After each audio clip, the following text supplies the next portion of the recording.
네, 안녕하십니까. 마주스키입니다.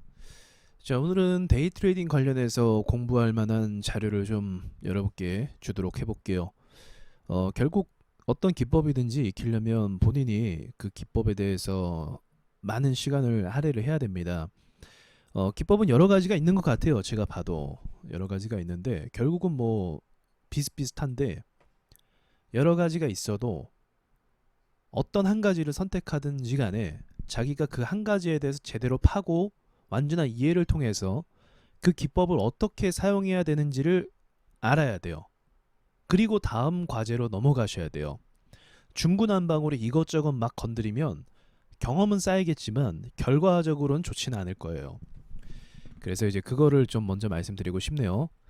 자, 데이 트레이딩에 대한 오늘 관찰 이야기를 좀 해보도록 하겠습니다. 아마도 다른 곳에서 좀 배우진 못할 만한 내용이 아닐까 생각은 해요. 제 스스로. 세부적인 것들이기 때문에 그렇습니다. 자, 어느 정도 경험이 쌓인 분들이라고 하면 아마 오늘 영상이 좀 도움 되실 것 같아요. 자, 이 데이 트레이딩이라는 거는 제가 이렇게 보면은 실패하는 이유가 기법도 있겠죠. 기법도 있겠지만 가장 크게 실패하는 정말 결정적인 이유는 이 심리 컨트롤, 뇌동매매죠. 뇌동매매 때문에 망하는 경우가 굉장히 많아요. 이것 때문에 심리 컨트롤이라는 거는 뭐 다 알 거예요. 뭐 예를 들어서 장초에 어떤 종목 하나 들어갔는데 시작하자마자 5분도 안 돼서 마이너스 3% 손절을 했어요. 또는 마이너스 6%. 그럼 굉장히 큰 거죠. 이게 데이 트레이딩에서는 마이너스 6%가 정말 큰 수치입니다. 아실 거예요. 하다 보면. 네, 굉장히 큰 수치예요. 근데 이거를 처음부터 마이너스 3, 마이너스 6 이렇게 손절을 해버리면 원금만 복구하려고 해도 6%를 3에서 6%를 수익을 다시 내고 시작을 해야 되는 거예요. 그러니까 이제 첫 번째 매매가 실패로 돌아가면 두 번째 매매는 무조건 성공을 해야 돼요. 그래야 이 원금에 근접할 수가 있어요. 근데 또 해보신 분들은 아시겠지만 3에서 6% 수익률 내는 거는 이것도 쉽지가 않아요. 왜냐면 주식이라는 거는 단번에 막 10%를 한 방에 오르지 않고 차근차근 파동을 그리면서 가야 한 6% 정도 가는 거고 한참 기다려야겠죠. 그러니까 뭐 한참도 아니죠. 이제 스윙하는 분들에게는. 근데 우리 데이 트레이딩 하는 분들은 또 아실 거예요. 하다 보면 막 10분 기다리는 것도 힘들고 15분 기다리는 것도 쉽지는 않아요. 예, 주가가 어떻게 갑작스럽게 뭐 방향을 바꿀지 모르기 때문에 그 긴장 속에 있기 때문에 이 시간들이 만만치 않은 시간을 보내는 건 맞죠. 뭐 그걸 당연히 극복해야 되긴 하는 거고요. 데이 트레이딩 할 거라면. 자, 아무튼 이거를 성공시켜야 돼요. 그러면 그래야 여기에 다시 도달할 수 있고 그 다음에 세 번째 매매에서 또 성공을 해야 이제 여기서부터 수익권 도달이 가능한 겁니다. 수익 쪽으로 가는 거예요. 자, 그러니까 어떤 사람이 매일 첫 타를 계속 성공시킬 수 있을까요? 저 같은 경우도 첫 타가 많은 성공률에 포함되는 건 맞는데 실패할 때도 있단 말이에요. 그럼 실패할 때도 저도 똑같은 이 과정을 극복해야만 그날 수익권으로 마감할 수가 있어요. 이해되시죠? 그래서 어떤 사람은 또 이렇기도 해요. 만약에 첫 타가 실패하면 그날 매매를 그냥 끝내버려요. 여기서 종료를 때려버리는 거죠. 매매를 안 해요. 이유는 아실 거예요. 여기서 실패하면 이 과정을 겪어야 되는데 여기서 2차가 또 실패하면 그러면 4, 5 여기서 연속 3번을 성공해야 당일날 수익권 전환이 가능하다라는 겁니다. 해보신 분들은 자, 이 말이 다 무슨 말인지 알죠? 이 과정이 쉽지가 않기 때문에 첫 타를 실패하면 뇌동매매로 바로 빠져버리는 경우가 대다수입니다. 뇌동매매로 바로 빠져버리는 거죠. 첫 타가 딱 실패하니까 이 과정을 극복하지 못하고 또는 첫 타 실패하고 두 번째 타도 실패해버리고 세 번째 타도 실패해버리면 어떻게 되죠? 마이너스 한 10% 정도가 손실이 쌓이게 되는 거예요. 마이너스 10 정도가. 그럼 이걸 복구하려면 어떻게 해요? 그 다음에는 비중 매매로 들어가죠. 왜? 4, 5, 6, 7 앞으로 4번의 매매를 더 성공시켜야 이거를 복구하고 그 다음에 플러스로 전환시킬 수 있거든요. 근데 4, 5, 6, 7 연속으로 성공시키는 게 확률적으로 쉬울까요? 어렵죠. 굉장히 어려워요. 만만치는 않아요. 이 과정이. 그래서 이제 이것을 한 방에 이제 복구하기 위해서 비중, 그러니까 미수를 끼거나 가지고 있는 돈을 다 투자해서 이걸 한 방에 만회하려고 또 합니다. 만약에 근데 그러다가 정말로 운이 없게 네 번째 매수까지 실패할 경우에는 비중 매매까지 들어갔는데 이때부터는 이제 그 빠져나올 수 없는 소용돌이 속으로 들어가게 되죠. 단 몇 시간 만에 이런 일들이 벌어지는 거죠. 그쵸? 그래서 기법도 굉장히 중요하거든요. 굉장히 중요해요. 무시할 수 없어요. 근데 이 심리 컨트롤 역시도 굉장히 중요하다라는 거를 말씀을 꼭 드려야겠죠. 그래서 이 방법도 아까 괜찮은 것 같아요. 첫 타 매매를 실패하면 그날 매매를 안 하는 거죠. 안 하는 거. 그러니까 저 같은 경우는 어떻게 하냐면 첫 타 매매를 실패해도 두 번째, 세 번째 합니다. 근데 두 번째에서 실패하면 저 같은 경우는 이제 종료를 해요. 종료. 이유가 있는데 왜 그러냐면 두 번째 타까지가 사실은 수익을 제일 내기 좋은 시간대가 뭐냐면 자, 첫 번째랑 두 번째가 확률이 제일 높아요. 수익 낼 수 있는 확률이. 그래서 첫 번째, 두 번째에서 좋은 결과가 있어야 나머지 매매도 잘 될 수가 있어요. 굉장히 중요한 거죠. 근데 이 수익이 낼 수 있는 확률이 높은 1번과 2번에서 제 경우로 말하는 겁니다. 첫 타와 두 번째를 실패했다라는 건 그날 시장이 안 좋다라고 전 판단을 해요. 아, 시장이 안 좋구나. 그러니까 무슨 말이냐면 제 매매법이 틀린 거면 다시 세 번째, 네 번째 도전할 수 있겠죠. 근데 저 같은 경우는 제 매매법이 틀리다고 생각을 안 하고 있거든요. 틀리지 않고 확률이 좋기 때문에 이게 실패할 가능성이 덜한 거예요. 만약 이게 실패했다고 하면 제가 실수한 거, 실수로 원칙대로 매수를 못한 경우에는 제가 그래도 인정을 합니다. 그런 부분을. 그래서 종료하는 건 근데 똑같아요. 그렇게 해도. 제가 무슨 말인지 아시죠? 그래서 데이를 하다 보면은 중요한 게 심리 컨트롤이 또 뭘로 연관이 되냐면 이제 손실 방어로 연관이 돼요. 손실 방어. 굉장히 중요해요. 손실 방어. 만약에 오늘 마이너스 5%로 끝냈어요. 마감을 했어요. 그럼 이걸로 마감을 하면 잘한 거예요. 왜냐면 뇌동매매 들어가면 마이너스 5로 안 끝나요. 마이너스 20%로 끝납니다. 제가 얼핏 우연히 본 게 있는데 근데 다 그러실 거예요. 그 어떤 유튜버 분께서 이제 데이 트레이딩 하는 걸 보여주시는데 그 마이너스 한 20%까지 가더라고요. 잘하시다가 막 잘하시다가 평상시에 잘 하시는 것 같더라고요. 막 잘하시다가 어느 날 그냥 한 방에 마이너스 20% 가더라고요. 그러면 당일날 마이너스 5% 수익 마감, 3% 수익 마감, 또 잘하면 10% 수익 마감인데 이거 다 합쳐도 잘한 날인데도 이거 다 합쳐도 이거 못 따라가는 거예요. 그래서 이 심리 컨트롤이 곧 손실 방어로 이어가기 때문에 손실 방어를 하면 다른 날 잘했을 때 다시 플러스 마감으로 됩니다. 이게 중요한 원리인 거죠. 그래서 요거를 여러분께서 좀 잘 기억을 해 놓으셨다가 꼭 실천하셨으면 좋겠어요. 저 같은 경우 2타까지 두 번째 매매까지는 합니다. 근데 어떤 사람은 첫 번째 매매 실패하면 그날 매매 안 한다 이 마인드가 있기도 해요. 그래서 그거를 좀 참고하셨으면 좋겠고 그 다음에 이제 기법적인 차원이 또 있겠죠. 이 기법은 굉장히 다양한 그 전략들이 있는데 어떤 게 또 있냐면 자 분봉 잠깐 볼게요. 자 분봉을 한번 보면서 이야기를 해보도록 할게요. 분봉과 일봉을 뭐 동시에 보면서 얘기해야 됩니다. 기법적인 부분은 어떤 식으로 이제 연구를 많이 들어가냐면 그 이런 게 있어요. 어쨌든 뭐 그 길로 다 가야 되는 건 맞는 것 같은데 수급을 분석할 때요. 수급을 분석할 때 이 주식이 이 데이 트레이딩은 수급이 꾸준해야 되거든요.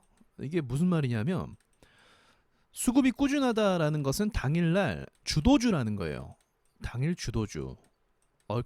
글씨 죄송해요. 자, 당일 주도주라는 뜻을 가지고 있어요. 수급이 꾸준하다. 그러면 수급이 꾸준한 건 어느 기간 정도, 어느 시간 정도를 이야기하냐면 장 초부터 이제 본격적인 상승이 시작하는 장 초부터 1시간 정도는 기본적으로 넘어서도 계속적으로 거래가 이루어져야만 해요.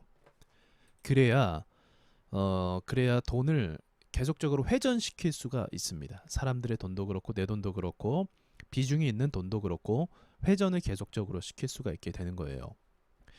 자, 그래서 10시 정도부터 본격적인 매매를 하는 분들이 좀 많아요. 10시 정도부터.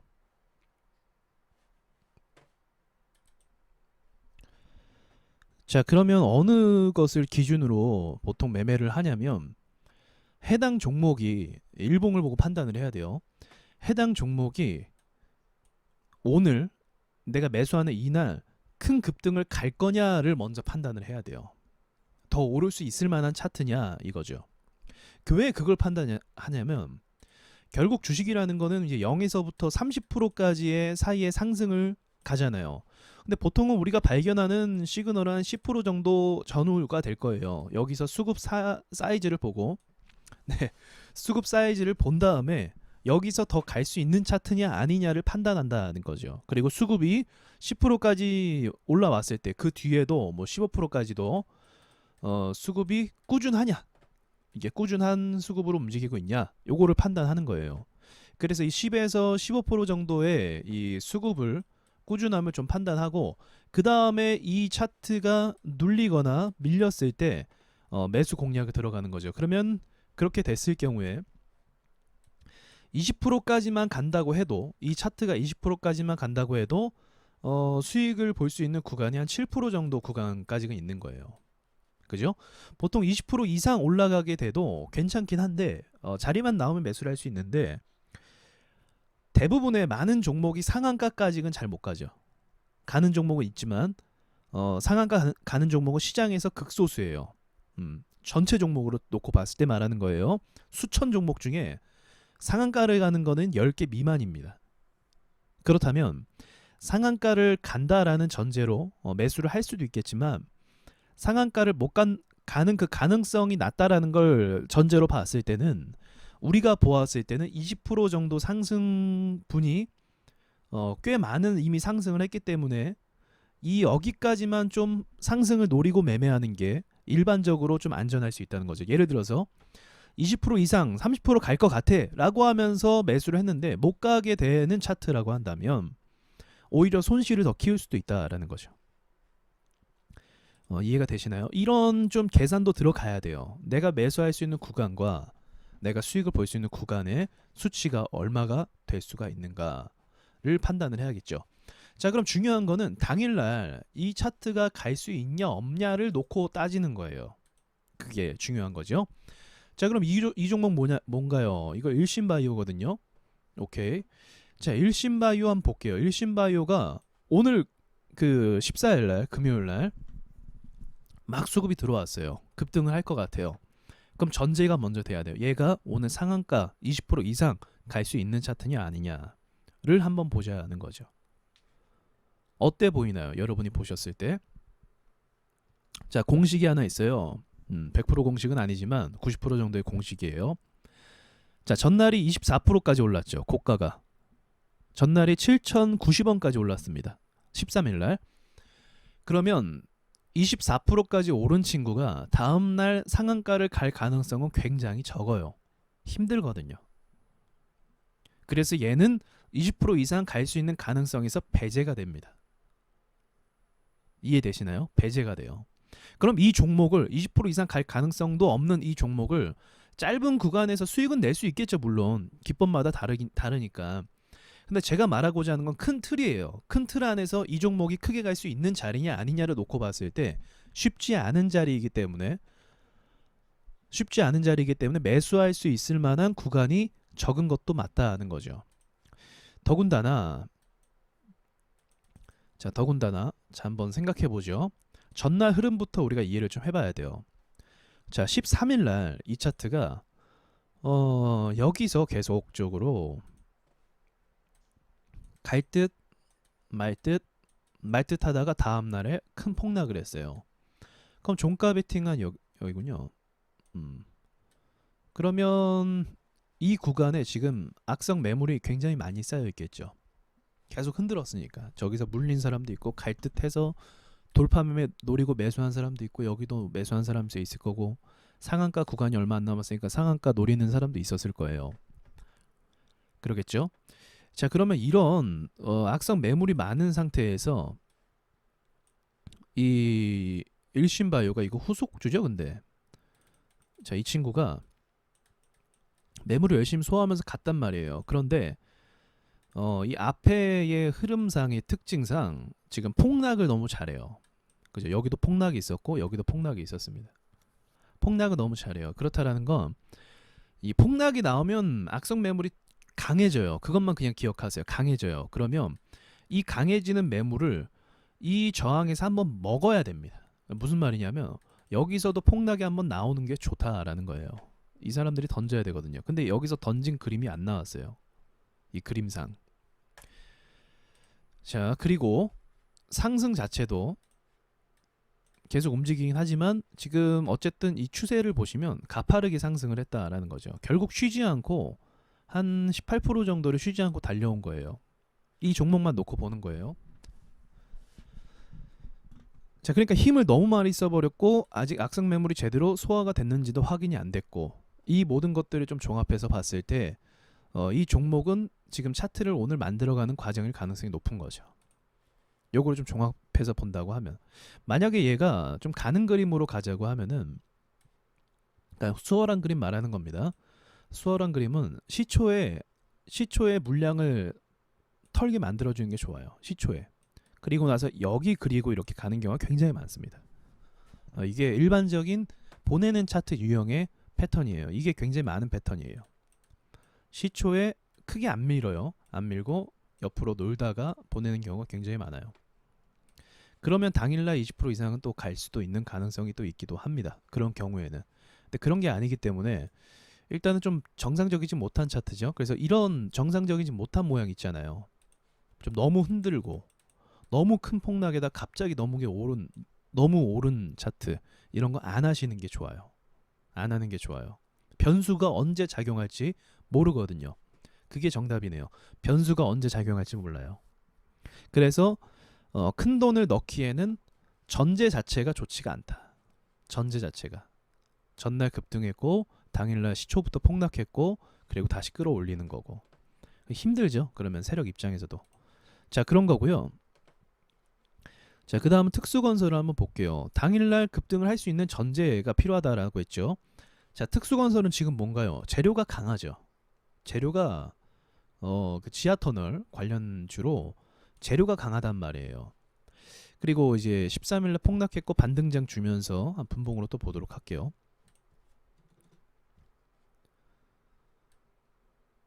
자, 흐름이 이날이 좀 최악이었네요. 이게 이렇게 떨어지면 지금 밥 먹고 왔는데 이렇게 떨어져 있으면 먹던 거 체하겠죠. 네, 아무튼 그런 차트를 만들어요. 특수건설이 원래 잘 털어요. 굉장히 잘 흔드는 종목입니다. 여기도 많이 털었고 여기도 털었고. 자, 그럼 이 종목이 이 구간에서 굉장히 많이 털죠. 이 구간에서 여기만 가격만 오면 이렇게 밀려 나가는 겁니다.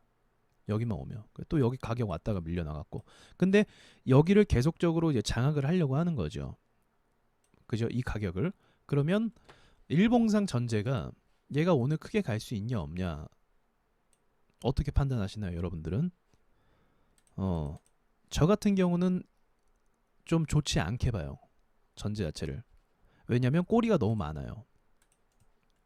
꼬리가 너무 많아요. 그리고 시작 가격이 너무 밑에 있습니다. 그러니까 이 꼬리를 다 뚫으려면 이미 큰 급등을 가야 되는데 20% 이상 가야 되죠. 그럼 이거를 확인한 다음에 들어가야 되는데 꼬리가 많으면 어떤 일이 벌어지냐면 폭락이 나와요. 이렇게 투매가 나온다는 거죠. 이해되시나요? 예, 그래서 장초에 매매할 수가 없어요. 보통 이 데이 트레이딩은 10시 이후로 하거든요. 아니 10시 이후가 9시 이후부터 한 11시 정도 사이에 제일 그 시장이 뜨겁기 때문에 그때 보통 매매를 많이 해야 돼요. 근데 이 종목 같은 경우는 장 초반부터 중반까지는 소화만 계속 시켰어요. 보시면 아시겠지만 계속 소화만 시킵니다. 그러니까 이 과정이 필요하다라는 거예요. 제가 말한 게 저항대에 계속적으로 이렇게 찔러주는 소화 과정이 필요하거든요. 얘는 소화 과정을 거친 다음에 장 후반에 밀어올린 거예요. 세력이 한 짓으로밖에 볼 수밖에 없겠죠. 이 매물대에서 이러한 거래를 쐈잖아요. 제가 말한 매물대 있죠, 여기. 이 약성 매물에서 거래가 지금 들어왔죠. 일부러 그런 거예요. 그리고 또 거래가 들어왔어요. 그쵸? 이 구간에 돌이 폈기 때문에 그런 겁니다. 그리고 이 구간에 이제 완전히 뚫을 때 또 거래가 필요하겠죠. 그리고 나서 장악을 한 거죠. 요런 내용으로 좀 이해를 하시면 되긴 할 것 같아요. 그래서 이런 흐름 같은 경우, 이런 전제 조건 이런 게 굉장히 중요하다. 그래서 장 초반에 한 10시 정도까지 매수가 좀 보장이 된, 수급이 보장이 된 그런 종목 위주로 매수하는 게 사실은 제일 좋아요. 형지 같은 경우도 힘이 나쁘진 않았었고요. 자, 형지는 어떻게 볼 수 있나요? 형지는 여기서 출발했죠. 그럼 저항이 지금 뭐 저항 체크할 줄 아는 분들은 5,000원 정도가 저항이라는 걸 알고 있을 거예요. 5,500원. 근데 5,000원도 아마 저항이 될 겁니다. 이 구간도 저항이 될 거예요. 여기에 매물이 지금 쌓여 있거든요. 매물대 켜봐도 알 거예요, 아마. 자, 그러면 이 종목은 수익을 볼 수 있는 구간이 한 5,200원 정도까지로 볼 수가 있는 거예요. 딱 튀어 오르기 시작하면 5,200원. 그렇죠. 5,200원. 그래서 이런 5,200원 기준으로 매매를 해볼 수 있는 거죠. 그럼 여러분이 제가 방금 말한 거 좀 이해하셨다고 하면, 자, 어때요? 5,200원 때리고 5,200원에서 이제 무너졌죠. 이게 시초라 그렇습니다. 시초에 그 잠깐 반짝이는 매물이 들어온 거예요. 그리고 가고자 한다고 한다면 이제 이 5,200원을 다시 탈환해서 가는 거죠. 그죠? 그리고 아까 말씀드린 그 5,500원대 정도 여기서 그 이상을 좀 가기가 힘든 거고요. 한 방에는. 한 방에 가면 개인들이 너무 많이 들어와서 세력들이 좀 컨트롤하기 힘들어져요. 그래서 좀 과정을 이렇게 만드는 겁니다. 갈 듯 하면서.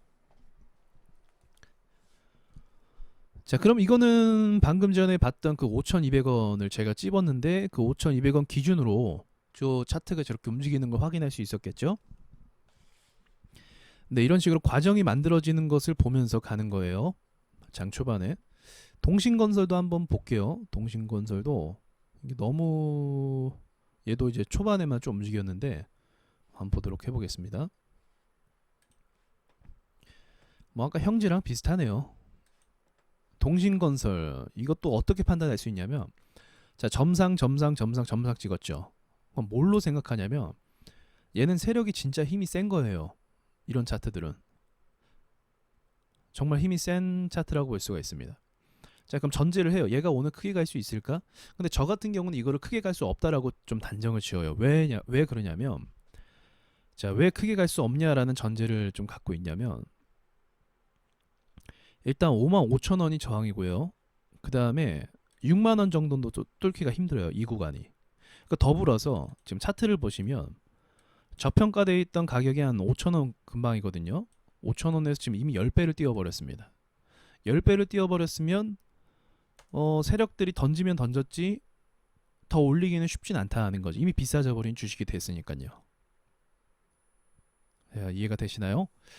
네, 그런 상황 때문에 이 차트를 쉽사리 공략하기는 좀 어려워요. 당일날. 그럼 당일날 움직임 한번 볼게요. 너무 비싸요, 주가가. 자, 갭 상승한 다음에 아까 제가 얼마 찍었죠? 55,000원. 55,000원 하나 볼게요. 55,000원. 자, 여기네. 55,000원. 55,000원에서 좀 반등 나오고 뭐 했다가, 이건 장 초반이니까 그 다음에 요것도 아까 똑같은 그림이긴 하네요. 55,000원 찍고 이렇게 갔는데 더 크게 가지는 못했죠. 일봉 전제가 그렇게 돼 있어서. 그러면 이제 만약에 매수를 한다고 해도, 만약 이 종목 매수를 하잖아요. 그럼 매수를 한다고 해도 크게 욕심을 낼 수가 없는 거예요. 뭐 한 2, 3% 정도 먹고 빠지는 게, 이건 그럴 수밖에 없는 차트예요. 2, 3% 정도만 뭐 수익을 보고 나오는 뭐 그런 식으로 하는 거죠. 그리고 이제 제가 55,000원 찍었는데 지금 55,000원에서 좀 어설프게 움직이고 있죠. 그러니까 얘가 55,000원도 찍기도 하고, 그 다음에 뭐 5만 얼마인가요? 55,500원까지도 막 왔다 갔다 하고 있죠. 이거는 무슨 의미냐면, 이제 돈들이 정확하게 어딘가에 세력 돈들이 꽂혀 있는 게 아닌 거예요. 중구난방으로 돈들이 이동하고 있는 거죠. 이런 차트일수록 이제 분석이 조금 이제 어려워지고, 왜 그러냐면 많이 해먹어서 그래요. 고점대라서 많이 해먹고 분석이 어려워지고 뜻대로 잘 안 가는 모양이 굉장히 많이 나오게 됩니다. 이런 모양들이. 이게 좀 이해가 되실는지 모르겠네요. 그래서 오늘 강의는 좀 해보신 분들이 조금 도움이 되는 강의가 될 거예요. 자, 그럼 이제 정리를 할게요. 너무 말이 길어졌는데 정리를 할게요. 수급을 보는 건 뭐 당연한 거지. 그건 누구나 다 볼 줄 알더라고요. 좀 하신 분들은 호가도 보실 줄 알고 뭐 거래대금 거래량도 다 보실 줄 알아요. 근데 제가 말하고자 하는 중요한 건 뭐냐면 그날 이 차트가 크게 갈 수 있냐라는 전제가 첫 번째로 되어야 해요. 그날 이 차트가 좀 크게 갈 수 있을 만한 가능성을 가지고 있냐. 그 가능성이 있으면 수급과 호가를 보고 들어가는데 아까 제가 찍은 그 자리처럼 이 종목마다의 그 핵심 가격이 어딘지를 분석할 줄 알아야겠죠. 종목마다 중요한 가격대라는 게 있거든요. 그 가격대가 어딘지를 분석하고 좀 체크할 줄 알아야겠죠. 그러면 그것을 기반을 통해서 매수 타점을 잡는 건 어렵지 않아요. 누구나 다 잡을 수 있어요. 정말로. 어렵지 않은데 그 과정까지 성공하기 위해서는 제가 아까 계속 설명한 심리, 이게 제가 첫 번째로 얘기한 이유가 있죠. 이게 전제가 된 상태에서 그 다음에 이제 기법이나 이런 것들을 들어가는 거죠. 기법. 그럼 이 기법에서 이제 핵심 자리, 저는 핵심 자리를 찝는 거를 아까 보여드렸는데 핵심 자리 찍는 거, 핵심 자리를 찝는 매매 이런 게 있고 또 아니면 뭐 그냥 돌파 매매 같은 걸 뭐 할 수도 있는데 그 모든 전제가 무엇이 되어야 된다? 당일날 이 종목이 크게 갈 수 있는 가능성이 있냐 없냐. 그거에 따라서 이제 판단이 바뀐다라는 거죠.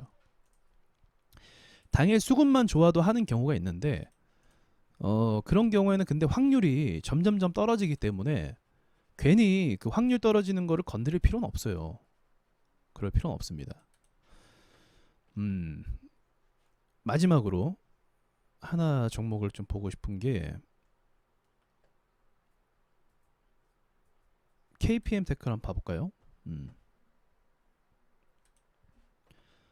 자, KPM 테크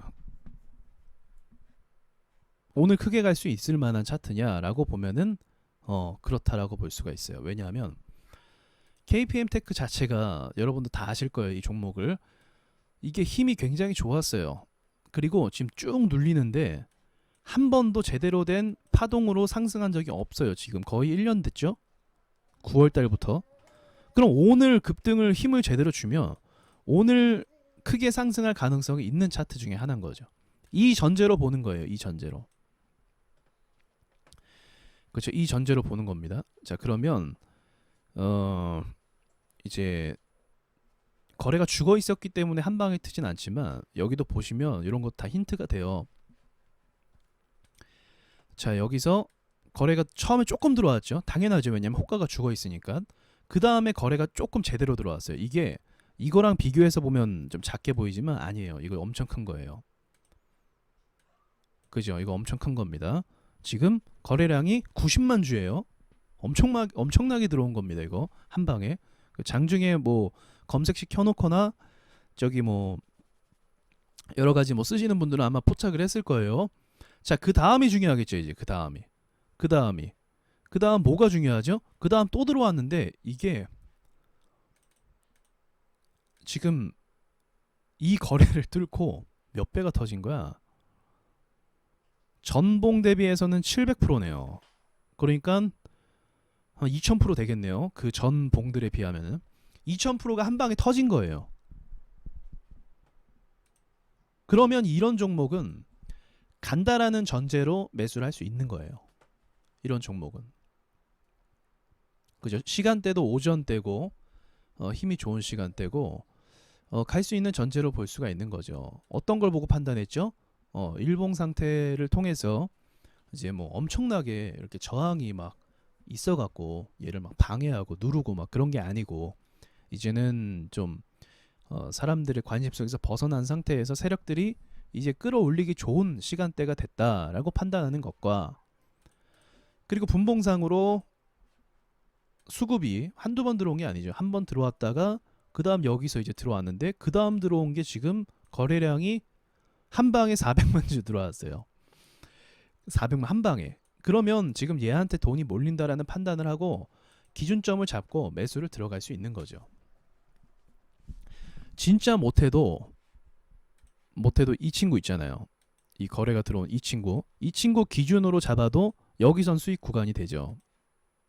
그죠? 여기선 수익 구간이 또 됩니다. 이런 식으로 좀 해볼 수가 있다라고 말씀을 드리겠네요.